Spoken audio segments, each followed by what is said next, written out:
Vous avez déjà eu cette envie irrépressible, en voyant un tapis de neige fraîche et immaculé, de prendre une poignée et de la manger. Ça a l'air si pur, si rafraîchissant. On l'a tous fait étant enfant. Mais si je vous disais que ce geste innocent pourrait être l'une des pires idées que vous ayez eues. Aujourd'hui, on va plonger au cœur d'un flocon de neige, et je vous préviens, ce que vous allez découvrir risque de vous glacer le sang, bien plus que le froid de l'hiver. Alors, restez avec moi. On imagine la neige comme de l'eau distillée, tombée du ciel, n'est-ce pas? Une image de pureté absolue. Mais la réalité est bien plus sale.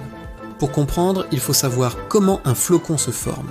Tout commence très haut dans l'atmosphère, autour d'une minuscule particule. Ça peut être un grain de poussière, du pollen, ou même une particule de suie issue de la pollution. C'est le noyau de notre flocon. Déjà, ça commence mal. Ce n'est pas juste de l'eau, mais le pire est à venir. Pendant sa longue descente vers le sol, ce flocon agit comme une véritable éponge à pollution. Une étude a même montré que la neige pouvait contenir des pesticides qui se sont évaporés à des milliers de kilomètres de là.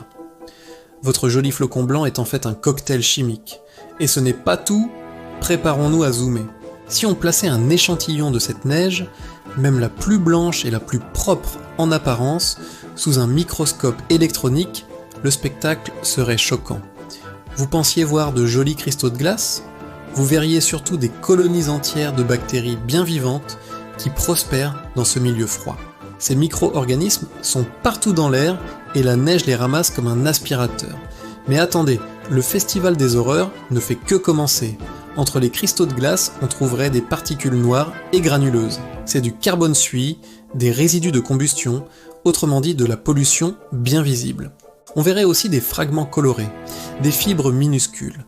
Ce sont des microplastiques. Votre bouchée de neige pourrait contenir des morceaux de bouteilles, de pneus ou de vêtements synthétiques sous des déjections animales. Délicieux, non? Manger de la neige, c'est un peu comme jouer à la loterie avec sa santé. Vous pourriez tomber sur un échantillon relativement propre ou sur un concentré de tout ce que l'air contient de pire. Le risque de troubles gastro-intestinaux n'est vraiment pas négligeable. Alors, la prochaine fois que vous verrez cette étendue blanche et tentante, souvenez-vous de cette vidéo. Souvenez-vous des bactéries, du carbone, des microplastiques et des produits chimiques cachés dans chaque flocon. Si cette vidéo vous a ouvert les yeux, n'hésitez pas à la partager pour avertir vos amis. Mettez un pouce bleu si vous avez appris quelque chose et abonnez-vous pour ne pas manquer nos prochaines explorations de l'invisible. Merci d'avoir regardé et à très bientôt.